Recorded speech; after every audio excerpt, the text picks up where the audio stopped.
My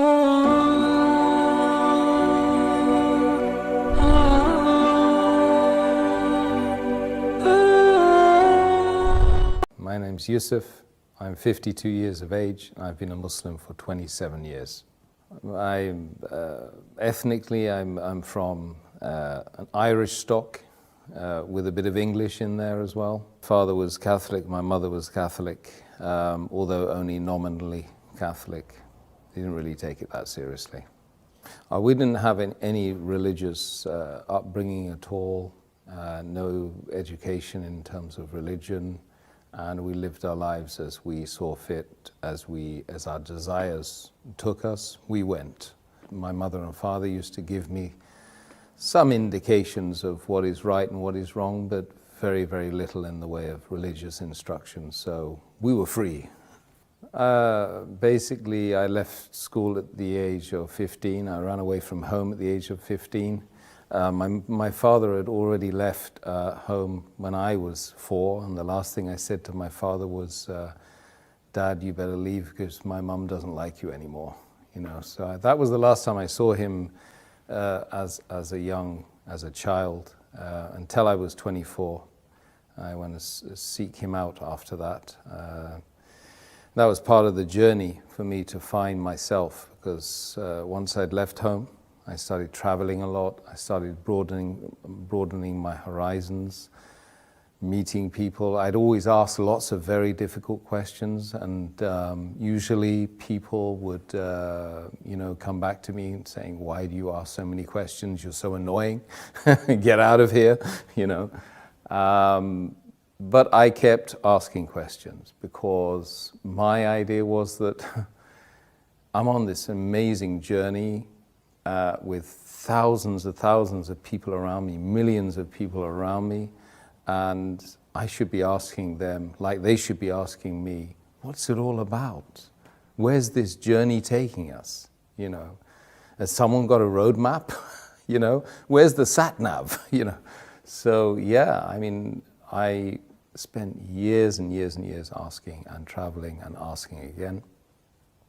And I naturally, when I read books on philosophy or religions or the purpose of life, so I started to seek out those people that were writing those books.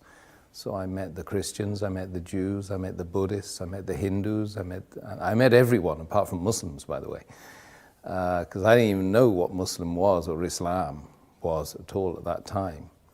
I asked the Christian at least once or twice, and they said they didn't know who God was. I met some Hindu worshippers, and they weren't able to answer the simple questions about what the purpose of life was in a very, very simple, easy, understandable, digestible way. So I left them.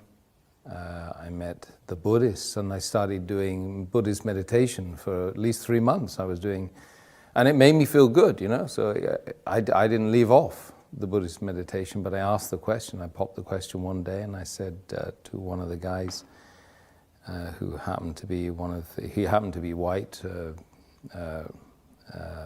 Buddhist as well. I asked him, "What's the purpose of life?"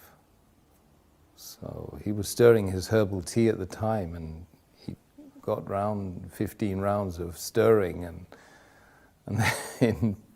they tried to answer the question. He said, "To contemplate the supreme nothingness." So I said, "I'm confused." Confused.com. And he's tried to justify why he had evidently mentioned a contradiction in terms. By any stretch of the imagination, it's difficult to imagine something that's supreme and yet absolutely nothing. So he tried to give me the Golden Sutras, and I started reading that, and I couldn't understand it. I didn't think I was a shallow individual who couldn't understand things, because I'd been reading a lot. I've been reading Tolstoy and Dostoevsky, Russian authors, and very complex materials in order to try and find the purpose of life, not to try and be big and intelligent, you know. And so this book I couldn't understand. So I said, it can't be the truth, because the truth has to be easily understood by most of the people, if not all the people. So I left that. But I continued doing my Buddhist meditation. So I started looking into the Chinese philosophies, started doing martial arts, I started doing Tai Chi. I did Tai Chi for 3 years. And I was still reading and every ism and every schism and every possible thing which would help me to try and find me, Tim, who am I, you know. And it was a big struggle, massive struggle. So I went off and I was told that, you know, the top 5% of the world, they go to university. I got to Sussex University, studying politics and third world development, because that seemed really interesting to me. But it wasn't the paper, it wasn't the subject, it was the fact I was going there with this top 5% of the world sitting with me. So I got there and I was mortally disappointed, because most of them were just out to get drunk and have a hedonistic lifestyle whilst they were away from their family for the first time in their lives. You know. So I was there in the university, and I was pushing, prodding, poking everyone again and again and again, trying to find out what this life is, you know. And 99% of the people just don't want to talk about it. This is what I found. You've got to find the 1%. And when you find the 1%, you don't want to leave them, you know. One day, I had a particular female friend that was told me not to bother calling her the day after, you know. So I went to the Islamic Society because I was so confused, and I had a real bust up with her and a fallout with her and an argument, and wanted to know why she kicked me out. Because she said, as she was kicking me out, it's something to do with my religion. And I happened to know she was a Muslim. So after all of these millions of questions and unanswered questions at that, you know, what led me to this faith was an argument about her religion, which she claimed to be following. So anyway, knocked on the door of the Islamic Society, and I found this Iraqi guy with his headscarf and a smile as well, kind of a nice smile, and I said, look, I've got a problem with my girlfriend. So he said, you got a problem with your girlfriend? He said, why? I said, well, she's Muslim, and she just told me that she didn't want to, you know, me to come today. So I want to know why. So he's kind of said, well, look, best thing I can do is give you these. Give me a pile of books. And he said, read all these. So I did for 2 weeks. I just read and read and read and read. I read about how to purify yourself as a Muslim, how to have a bath as a Muslim, how to pray as a Muslim, what's the history of Islam. I started reading some of the chapters, small chapters of the book, which they claimed was, sent from God. And slowly but surely, the answers started popping up. Just miraculously from this incident. Then I discovered, of course, that the month was Ramadan. So then I started to learn that these guys were fasting, you know, for 30 days. Not continuously, of course, but they were fasting the daylight hours of this month. And this month was about the coming of this book, which I'd been reading, the Quran. And it was a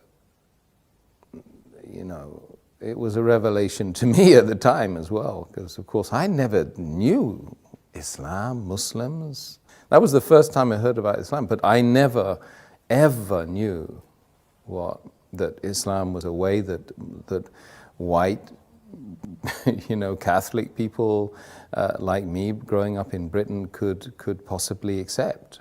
I thought it was a religion for brown people and ethnics, So I slowly but surely started getting the answers to the questions that I had been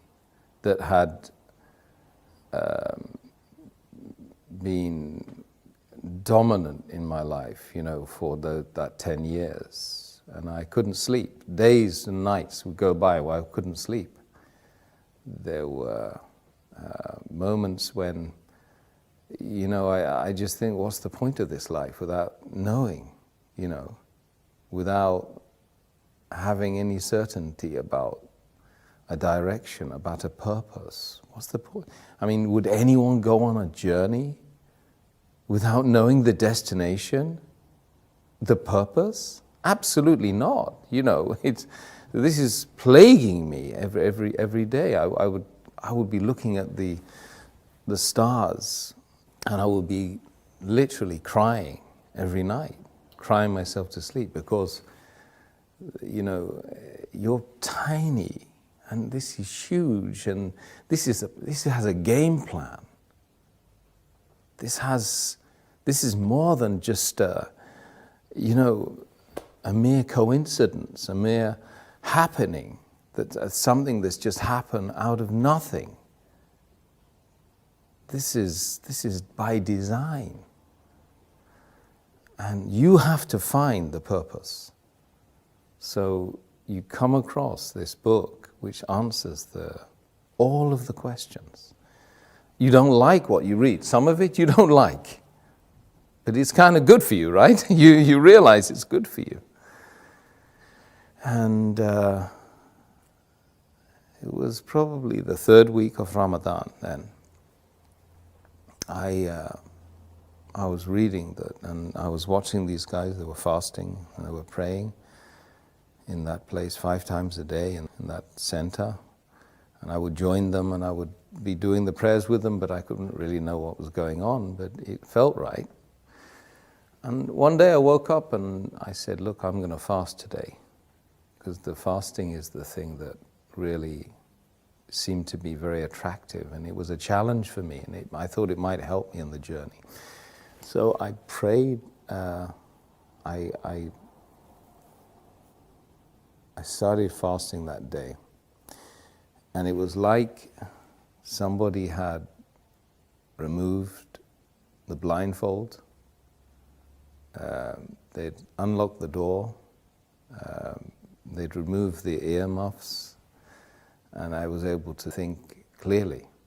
And just that moment, on that day, on that time, was the moment when I found Islam. Because, when you're fasting sincerely to find the one that created everyone here and everyone out there and everyone that's going to be created later on, after we go and we leave this planet and leave this journey,